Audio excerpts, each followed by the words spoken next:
excited the artists are to hear from you. So artwork will be installed in Gato and Fillmore Parks, as well as one additional location. So we're really especially looking for input from residents of Gentilly and the St. Anthony neighborhood, but anyone is welcome to share their ideas and thoughts. I do want to warn you that our time is really, really tight, and we want to make sure that we have time to discuss each of the 3 artist proposals. So we only have 20 minutes to watch each of the videos and discuss their proposals. So I do want to apologize in advance because I'm probably going to need to cut off a few people in order to keep things moving. So thanks in advance for understanding, and hopefully that doesn't happen. Just quickly, for those who might be a little more unfamiliar with Zoom, across the bottom and center of your toolbar, you should see a little chat box icon. And we really want to encourage all of you to use the chat box extensively to add your comments, ask questions, and feel free to share anything as it comes up in that chat box. Additionally, some representatives from the Arts Council and water leaders, as well as the St. Anthony Green Streets team, will be taking notes about the major themes that are coming up throughout this conversation. So every now and then I may ask Aaron to share his screen so we can see what's being added to the board. If there are no questions, without further ado, I'd love to jump right into watching the video by Hannah Chalew and John Kleinschmidt, and then we'll jump right into discussion of their proposals after we see their video. So Aaron, if you can show your screen and press play, that'd be great.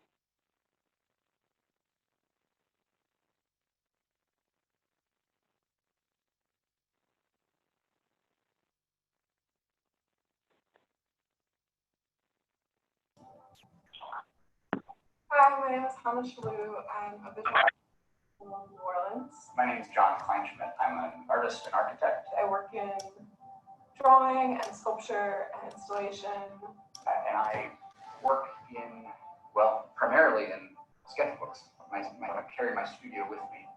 I make artwork that explores what it means to live in an age of global warming, and specifically what that means for those of us in southern Louisiana.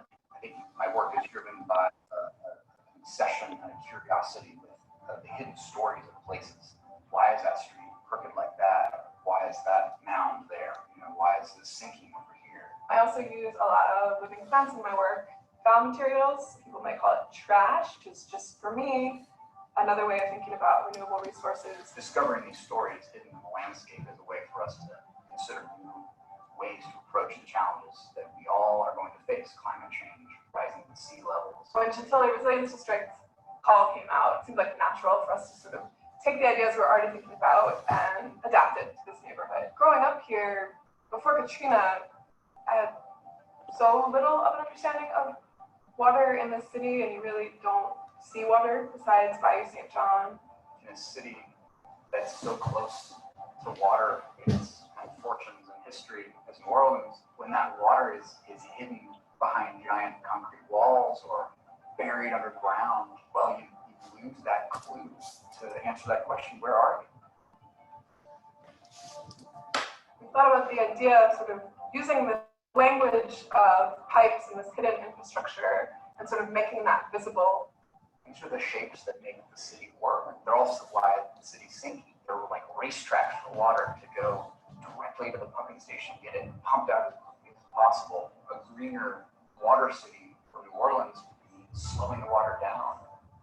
This is a drawing where we're sort of taking a cross-section of a pipe, the kind of pipe that might be underground, and then like, what if that's a pathway? So you're walking through it. We're imagining that you're walking sort of along that neutral ground. You're walking maybe under structures or over structures, or structures that kind of, maybe a pipe is sideways, more like a column, and there's plants growing out of it. Experiencing this drainage that we never see, like this infrastructure that is like why our city is possible and like why Gentilly is possible. But then also the heights of these different structures are corresponding to different heights that we are.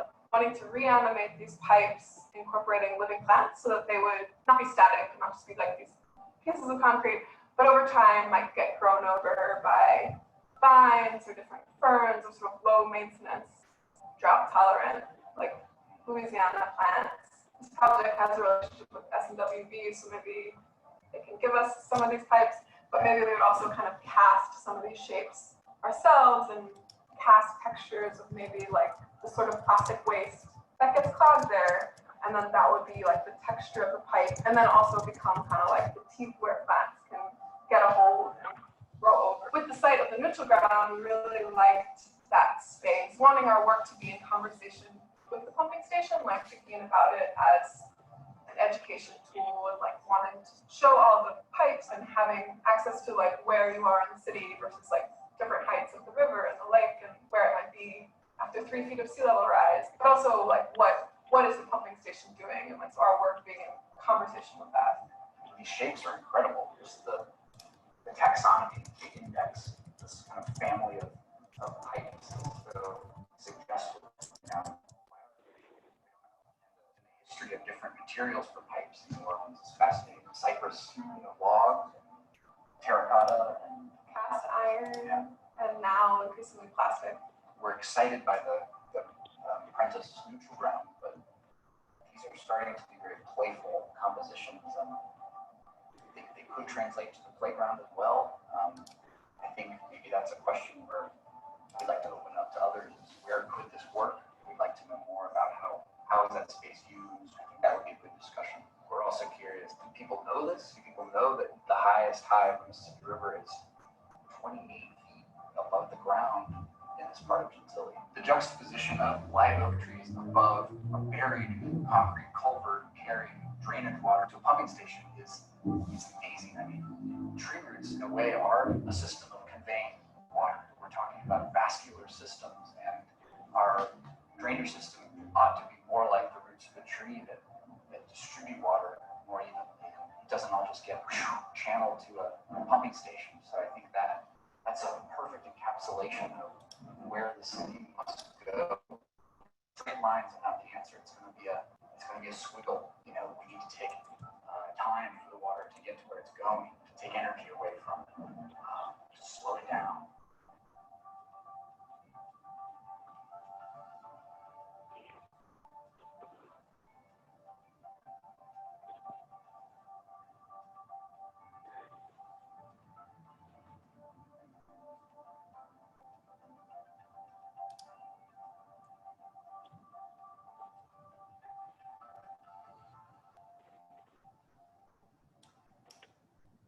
Okay, Erin. All right. Thanks, everyone. I'm seeing in the chat box that the audio is a bit muffled. It was for me, but I'm over the phone. Were others able to hear and see you pretty well? It was muffled. I had a hard time with it. Are we going to be able to view these afterwards? Are they going to be available online? That'll work. Mm-hmm. Yes, they are. So I'll put the link back in the chat box, but all of the videos will be available online on our site, and there are individual survey links for each of the artists to be able to share feedback if there's anything we can't capture today. So it may be helpful then for Hannah and John, if you will want to kind of talk us through kind of the quick overview, and then maybe folks will be able to check out the videos more in depth after this event. But that way we can at least have some time to kind of hear some feedback from community members about what you all are proposing. And you can feel free to share your screen.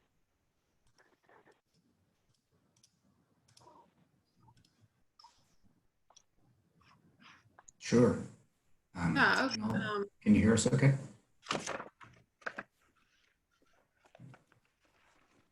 Yeah, do you want to start, John?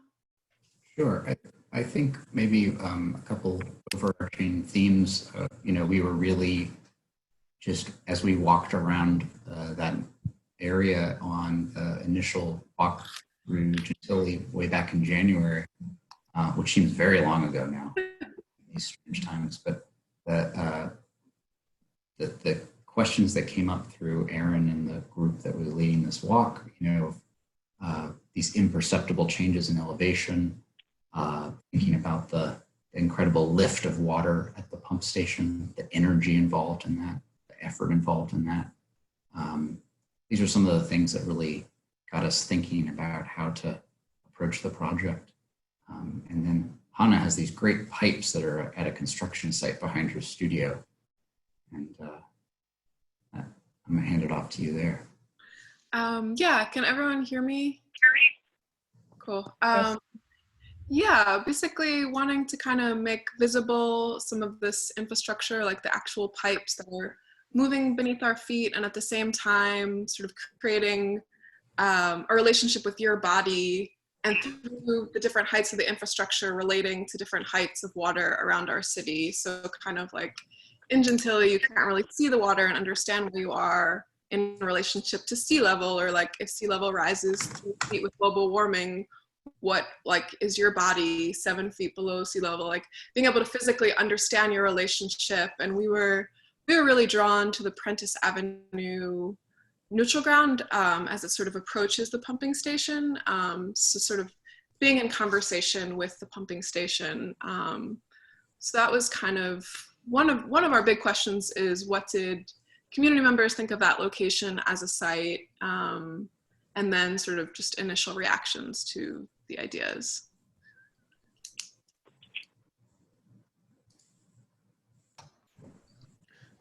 Peggy, not to put you on the spot, but I think in the past on the tour you shared a bit about how that site is used, and wondering if you might speak more about that in response to Hannah and John's questions and the possibility of artwork at that location next to the pump station.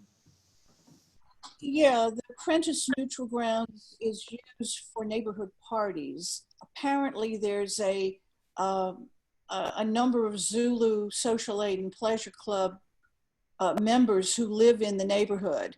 And that intersection of Wildair and Prentice is the site of a big Zulu party every year. And in fact, it was going on as we were touring the pumping station that time. It's the one tree-shaded, flat, open space that's got streets on both sides, and they set up tents on either side to cover everybody. But it's sort of a big community meeting ground. Interestingly, it's none of the playgrounds are where they meet. They meet on that particular neutral ground. Peggy, do you happen to know who Hannah and John might reach out to connect with some of those Zulu Club members? I know the address, but I have never met the person. He is at the house on the corner of Wildair and Prentice. It's I believe, a gold 2-story house on the side nearest the lake and nearest the canal. But I have never met the gentleman, but I can tell you exactly where the house is. It would be an even numbered house, and it would be one of the lowest even numbers in the 5700 block of Wildair. When you come down here. One of the members in advance of the event, when we were canvassing the neighborhood, I believe his name is Corey Gerard. So I did get his information. So I know individuals, so I can make sure that we make that connection. Okay. That would be great. Thank you, Natalie.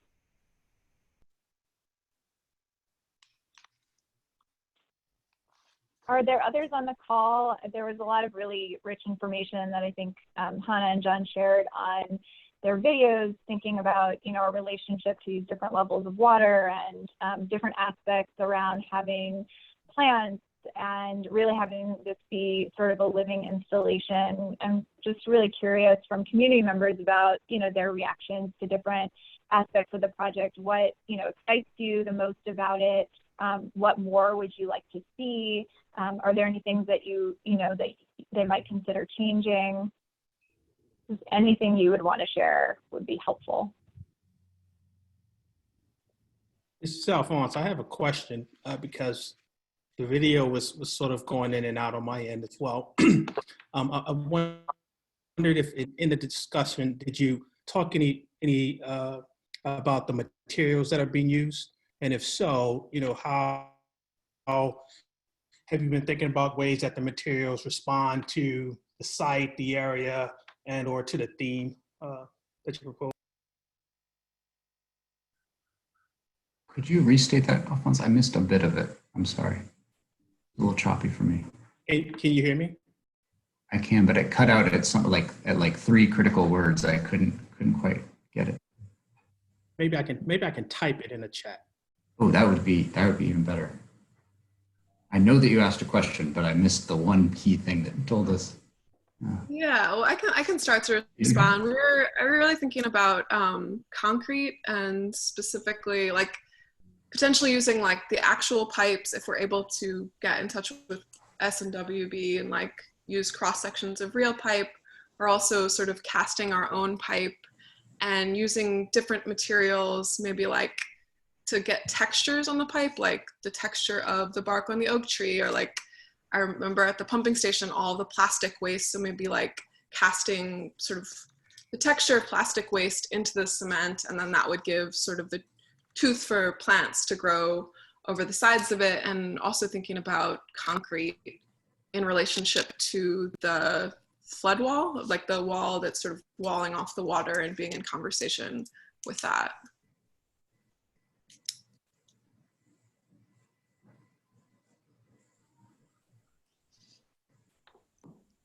Great.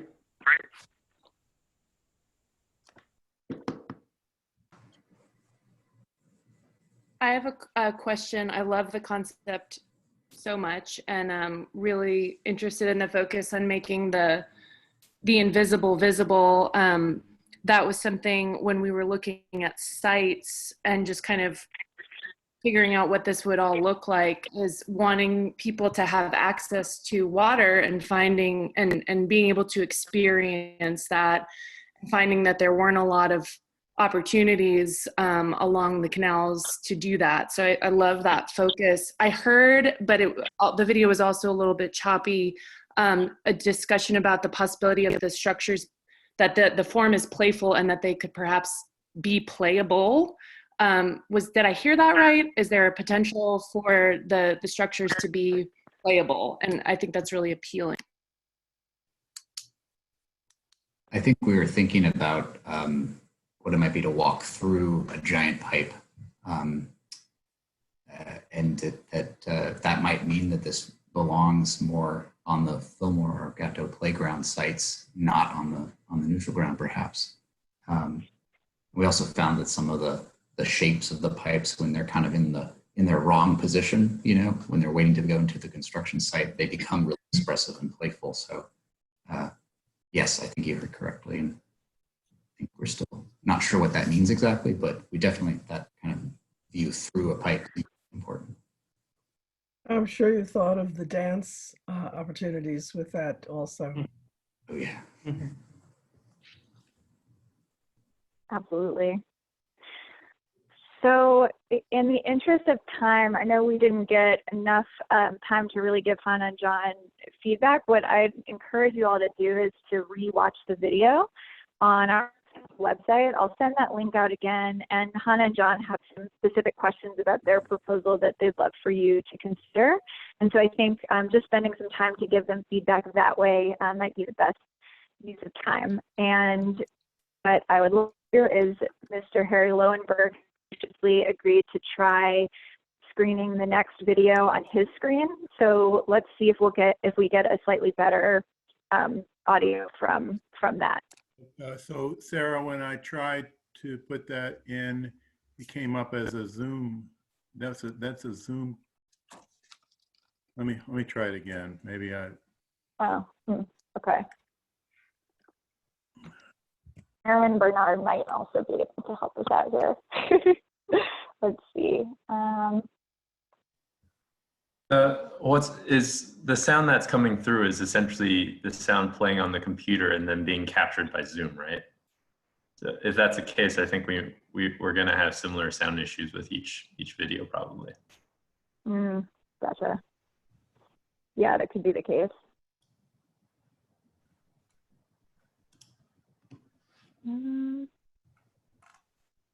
Well, let's give it a shot and see what we get.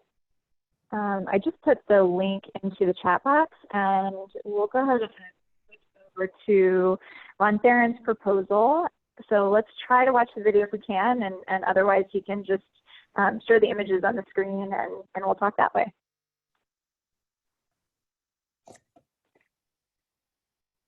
Aaron or Hillary, do y'all want to? I'm sorry, I'm not, I can't figure out how to do it.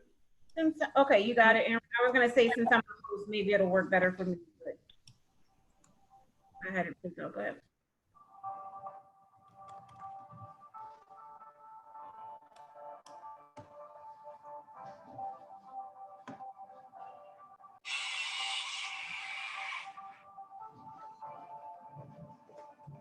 My name is Rontherin Ratliff. I am a sculptor living and working in New Orleans. My work explores the human condition through themes ranging from personal to social political, through the use of architectural material and domestic objects.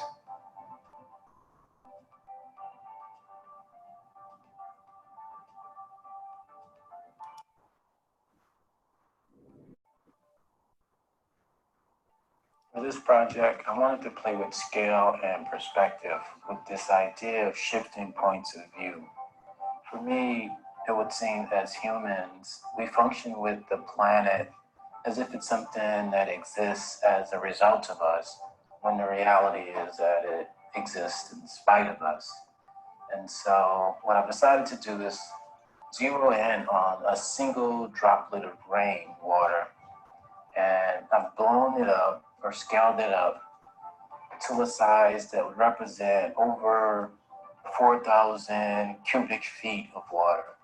And with that, the goal is to sort of present something with the idea that it exists as a contemplative object of the role we play in the water management here in New Orleans.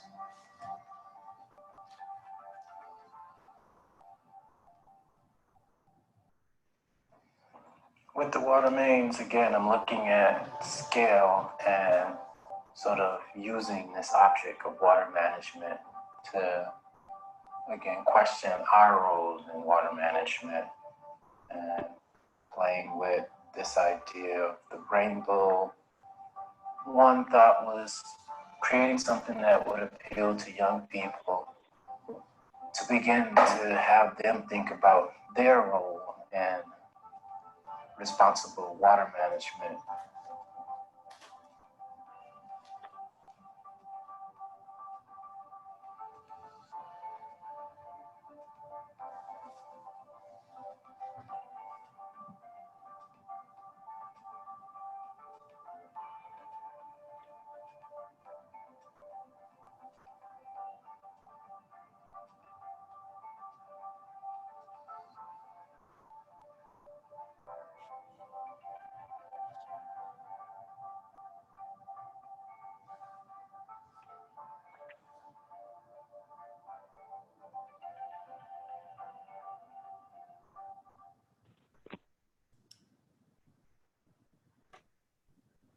All right, was that audio a bit better for everyone?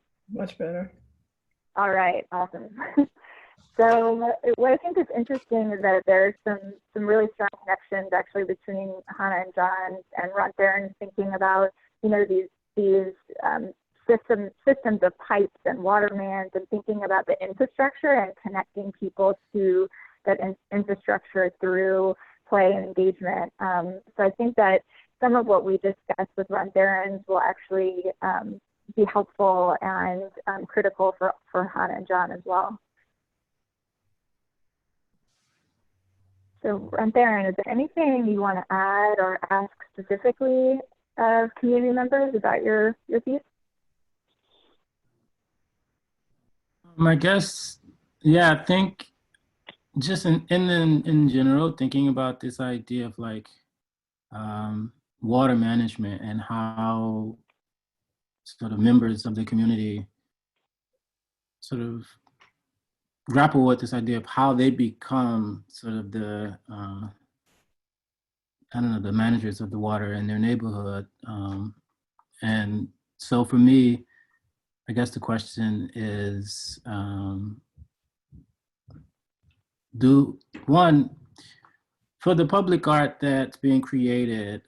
Who do they feel it would be more impactful to sort of speak to? I mean, in general, it's a public art piece, so it's it's out there for everyone.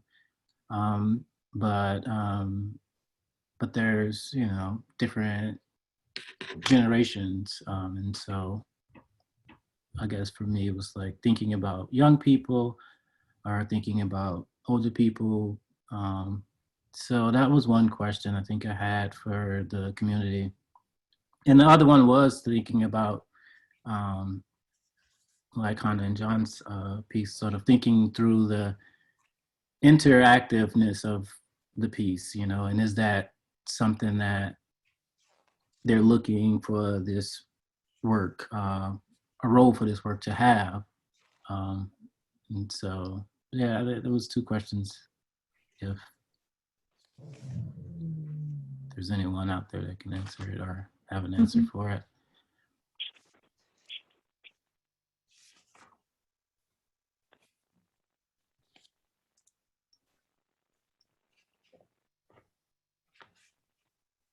I mean, in some of the, I guess in two, I have like two concepts going too. So it's like also playing with scale. The first design rendering was sort of looking at creating it through the same sort of ironwork, metal, like welding sort of system that you see for iron doors or French Quarter, like balcony rails, sort of this iconic ironwork. With this idea of thinking through this material as often it's used as elements of security, and sort of thinking about what water security sort of looks like. And so kind of bringing those two concepts together with the water drop piece, sort of present that question, like how are we what does water security looks like and water management looks like for us in New Orleans in general. And the other piece is sort of looking at just exposing the systems of water management and sort of having the structure exist as a reminder of the role we all, could play in the water management here in New Orleans.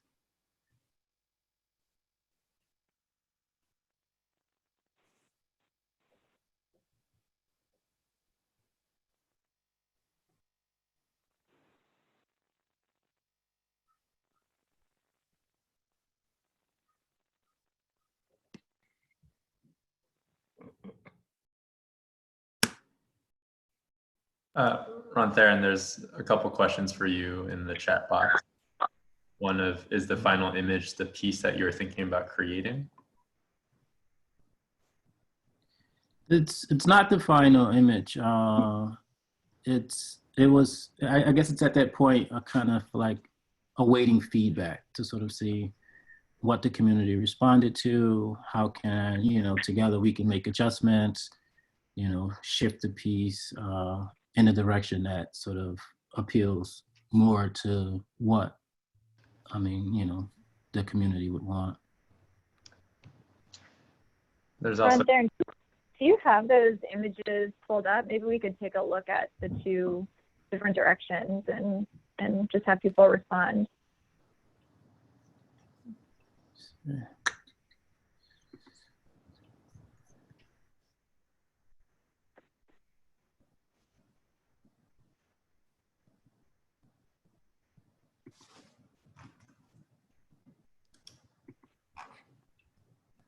And Alphonse, while he's doing that, I see your question in the chat box. Yes, the first question Rontherin was proposing was about this question of interactivity and play, and whether that was something that would be a priority for community members, and kind of subsequently who's sort of the audience for public art. Is it young people? Is it intergenerational? Is there a particular audience that community members are excited about?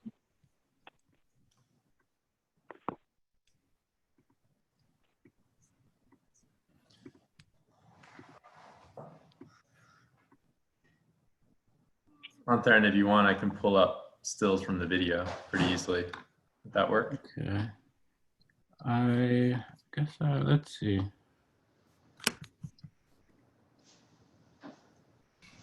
I can, okay, I can try sharing screen. Let's try this.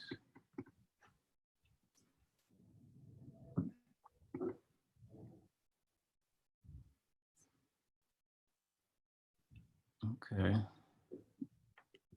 Are those images visible? Okay. Yeah, they are.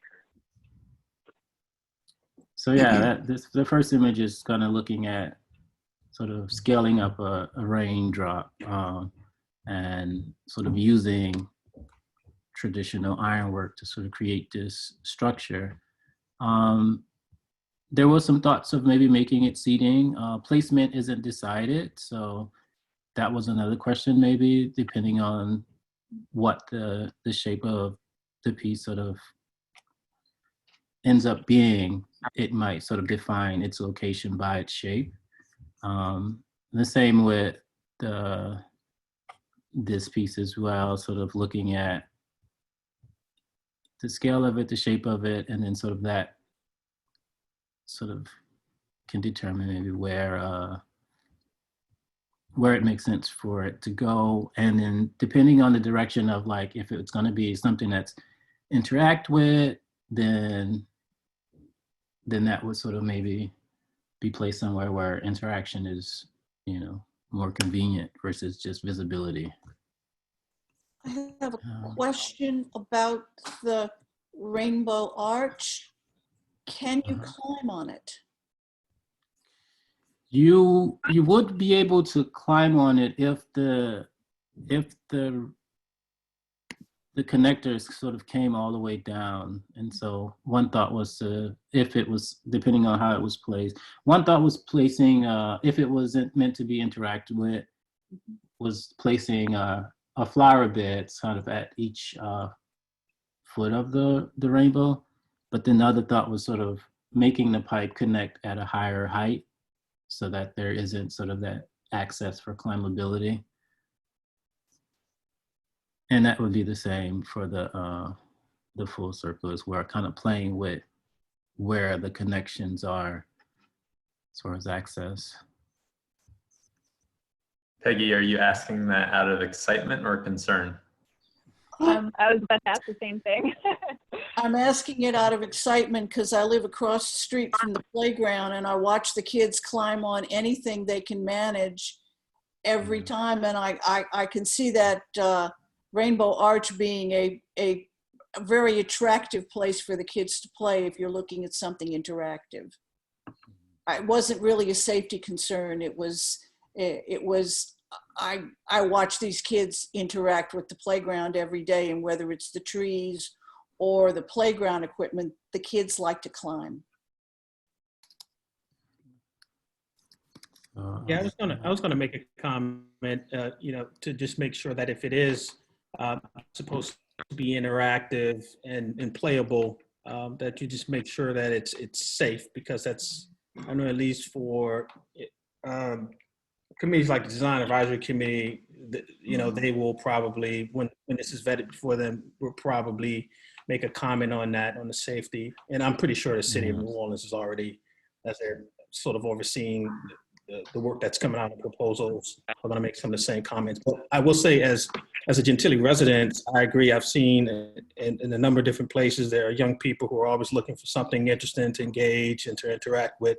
So I think that if it could be playable and interactive for young people, and or just interactive in terms of folks wanting to come up, touch the material, and or, you know, learn something about water by engaging the piece, even if it's just adults, I think that's probably a much desired thing for the public artwork.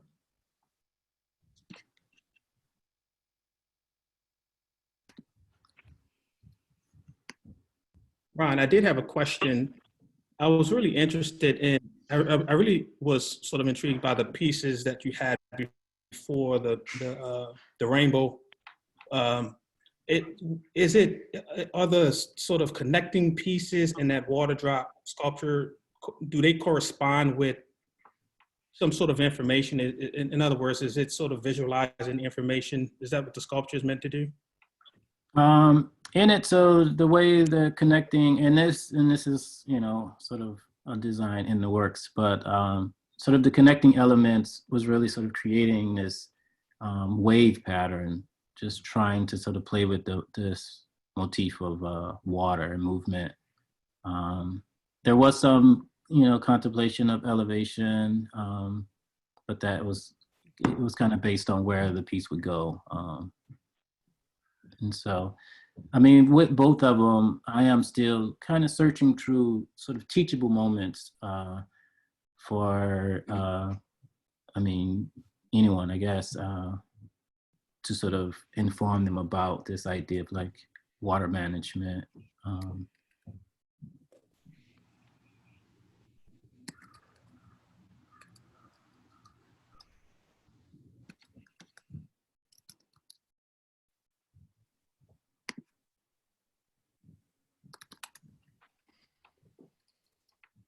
Mm-hmm.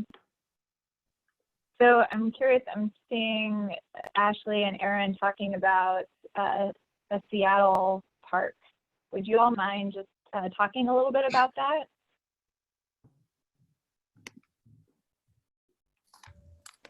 Sure.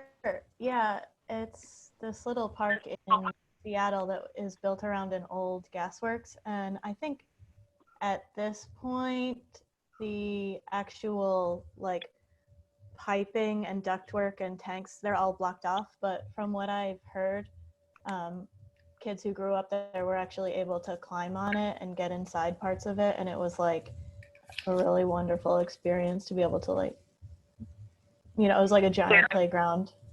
So it was just kind of reminding me of that playability, industrial playability kind of. Mm-hmm. Cool. All right. Well, if oh, go ahead, Aaron. Climbing on it. I spent some of my childhood years climbing before they were blocked off, and it was definitely awesome. So this idea of like a climbable piping kind of structure seems really nostalgic to me. Walking the pipes between canal, across the canals. Mm-hmm. All right. The well, only thanks so thing, much. Oh, go ahead. Sarah, if I can just add, the only thing about having something climbable, it's same thing Alphonse said. I mean, it's about safety issues too. So if you have kids and they fall, you just have to make sure in the design of it that there's safety is a big concern. And I know the city, that's going to be something they're going to consider. So if it's a climbable sculpture, you're just going to have to make sure, if you're selected, to make sure that it's clear in the proposal that, you know, that's not an issue. One way to deal with that is to make sure that the ground around it has some kind of a surface, some kind of rubberized surface. I don't know much about playgrounds, but I know some have the kind of surface that if you fall on it, you're not going to, you know, bust your head open. Yeah, and also another concern with climbability is heat conductivity. So whatever materials you're going to be using, if it's any type of metal, obviously we have some serious urban heat concerns in the city. So anything that's going to be metal may be conducting heat. So that may be another thing to consider as well. Cool. Thank you for that. All right. Well, I want to go ahead and transition over to Ashley Pridmore's video. Aaron Chang, if you wouldn't mind screening again, that'd be great.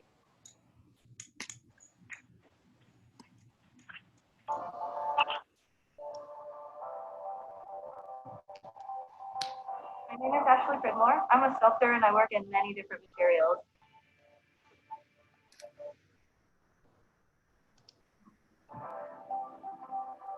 I work in natural materials, I work in metals, concrete, foam. It really depends on what the project dictates. I love working in a myriad of materials because I get to learn something new every time. And my style is sort of, it's really natural. I use a lot of like oyster shells and branches and barnacles. So I use a lot of like natural coloring, and I try to bring worlds together with it. I have some metal skills, made bronze sculptures before. We'll use welding for that, but I've also poured concrete. I use a lot of paper mache. It really just depends on what's needed.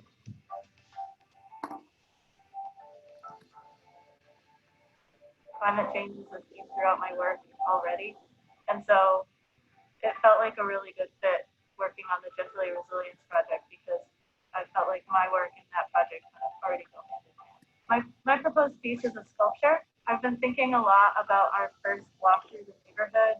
There were so many conversations about trees that used to be there or trees that had withstood Katrina and kind of were still there. I was thinking about the tree in general as a resilient thing, kind of withstanding and weathering so many different kinds of storms, floods, and they still remain.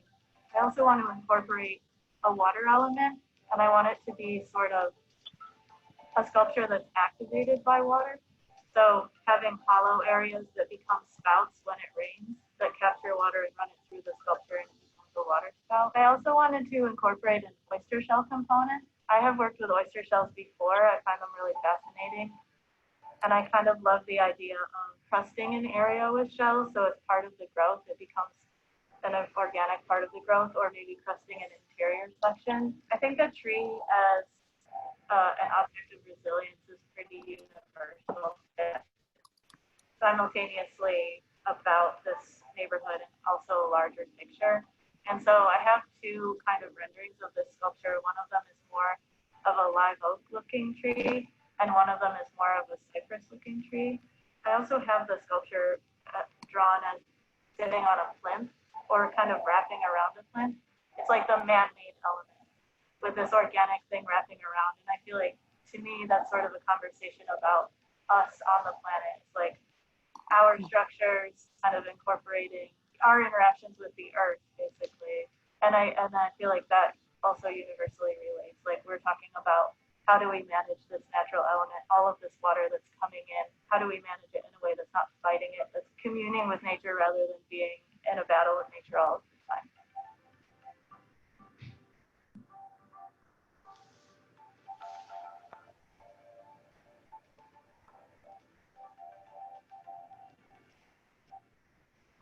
All right, thanks so much. Ashley, I love that you wore your mask through the video. So I know that Ashley has some drawings that she wanted to share that she's been tweaking. So Ashley, if you want to get those pulled up on your screen so we can see those drawings a little bit more closely. Great, sure. So this was kind of my initial idea. I had started with kind of a live oak looking tree. I kind of started it with something really gnarly, and I had oyster shells kind of acting as a fungus on one side, and I had it on a plinth but wrapped around the plinth and interacting with the ground. And then the second evolution of it was more of a cypress tree. I really loved all of the conversation that happened on that first walk about trees that used to be there, or trees in front of every house, and how the cypress really like holds so much water. It kind of is a natural version of what the parks will be with the reservoirs underneath.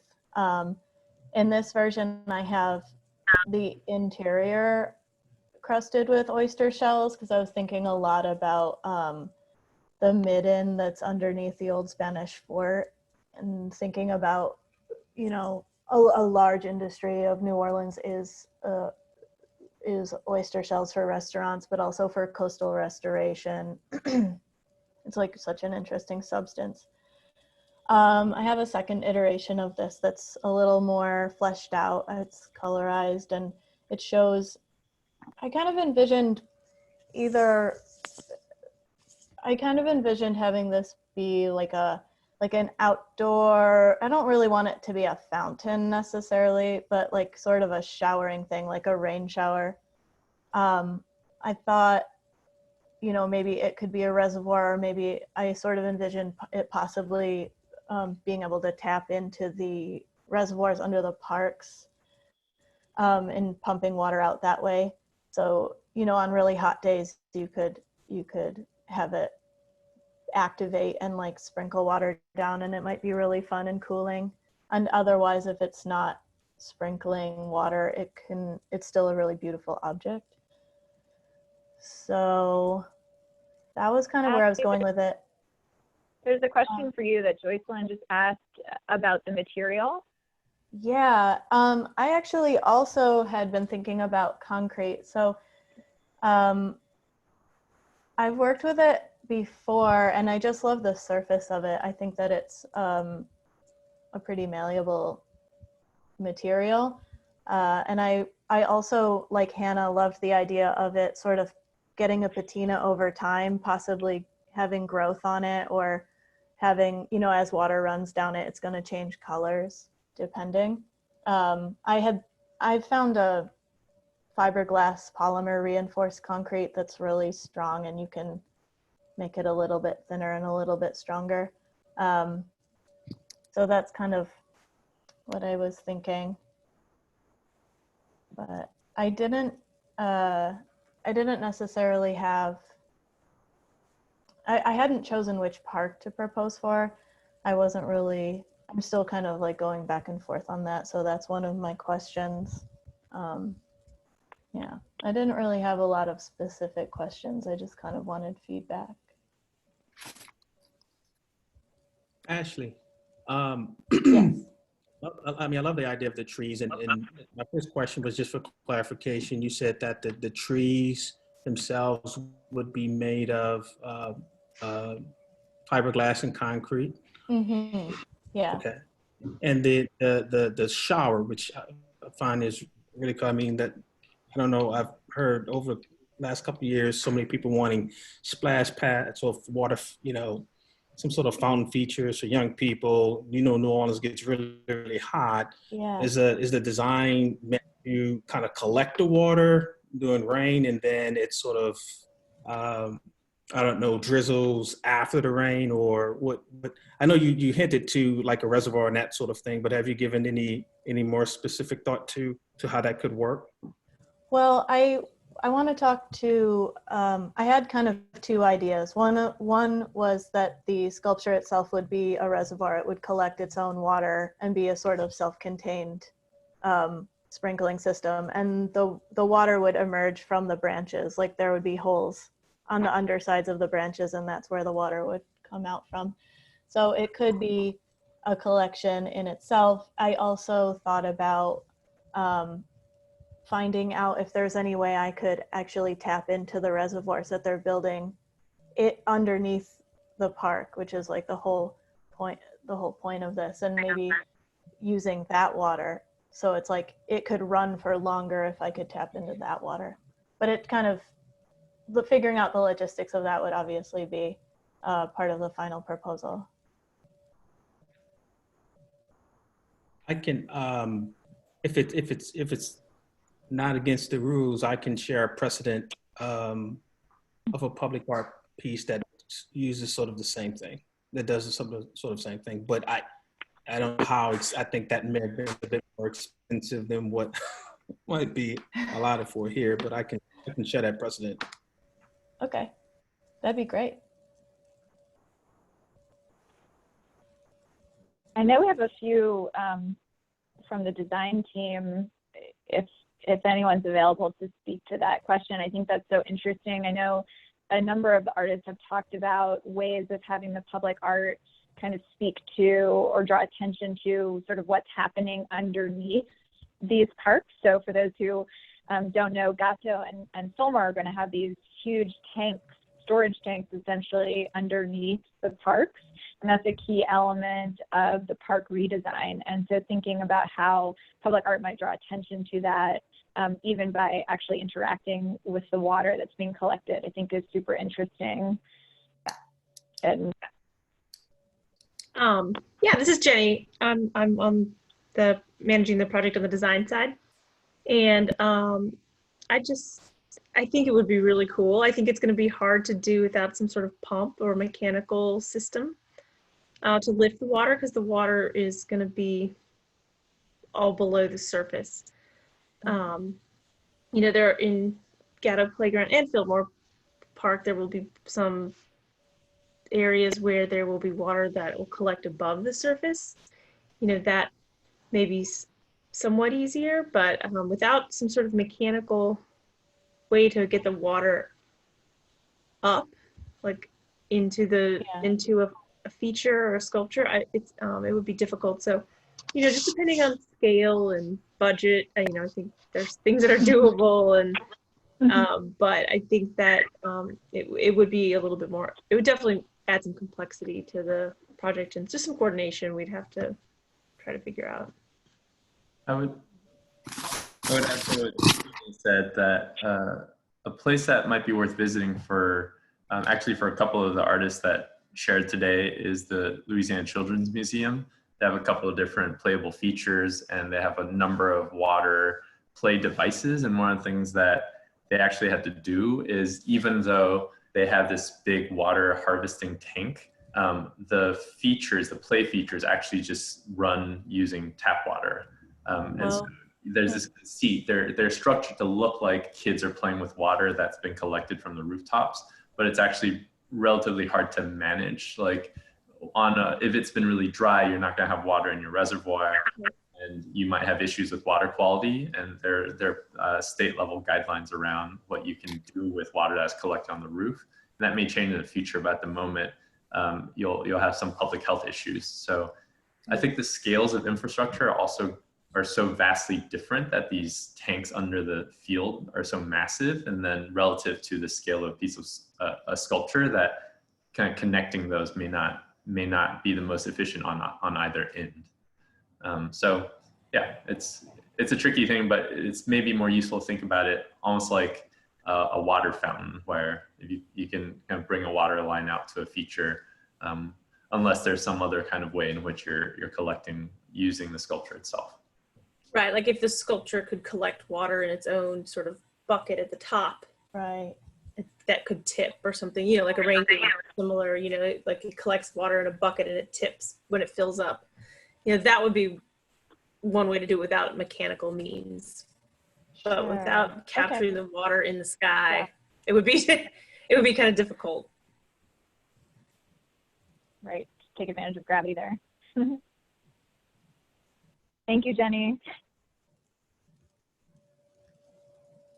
Okay, any other thoughts for Ashley about her project, or anything else specific you wanted to know? I know you were thinking a little bit about different locations for this, and I'm curious if anyone has thoughts about kind of where the most conducive location might be. If I can add one more comment. I know there are a few people on the call that haven't spoken yet, would love to hear their thoughts, but just one quick comment, Ashley, is when I look at your drawings, I would suggest really thinking about the root system, that it takes up as much and often more space than the canopy itself. And I think that can actually help you address conceptually, but also technically, a number of the questions that you're gonna have about structure, the source of water, and like, I think it'll enrich your idea. Even the siting will ask you to look at what soils and what the foundation is. So I think just the notion of thinking about the roots could really enrich your project. Great. Good suggestion. Cool. Yeah, I know we have a number of people on the call who haven't spoken up and would love to hear from you all about Ashley's or any of the other proposals, or just general questions that you have about this public art process. I don't know enough about the project to be intelligent, but I can't help but think about the things that wind up in the sewers that we put there. And that's an important way that we already do interact with our pipes, in not a good way. And I wonder if I have no idea how many proposals are being looked at. I don't know enough about the project at all. I just saw it on my feed today and said, oh, I really would love to hear what people have to say. So, but I do think a lot about how our pipelines get jammed up with a bunch of garbage. Well, whatever is the right word for garbage. Yeah, so Jean, just to quickly answer your question, if anyone else is wondering, so we have 9 proposals, and we'll have another event tomorrow, Friday, and this coming Tuesday. And I do know that a number of the other artists have been thinking about plastic waste in particular. We did a visit to the pump station where we actually saw the collection of plastic bottles that end up in the pump station before it gets moved to the London Avenue Canal. And so so you can expect to see some other proposals. We'll be a selection committee will be choosing 3 out of the 9 that are being proposed. So lots of public art, lots of proposals, lots of ideas around these issues, and I do know a number of the artists are interested in that issue of waste and individual and collective action towards relieving some of the issues that our pump stations face. Thank you. Any other final thoughts or questions for the artists?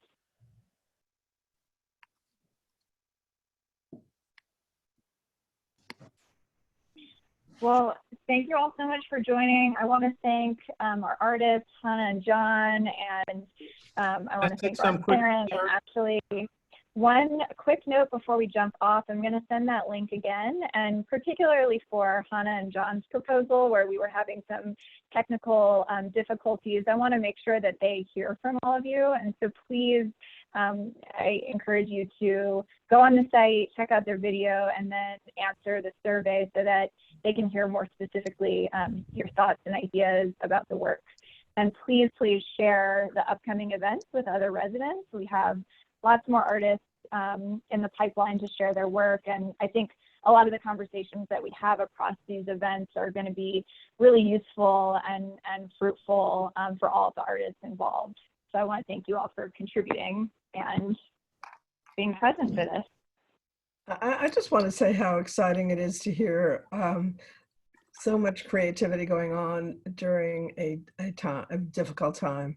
And I think it's a great sign about the future for our city and our culture.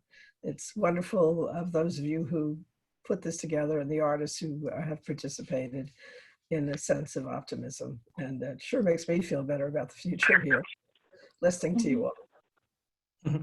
I'm excited.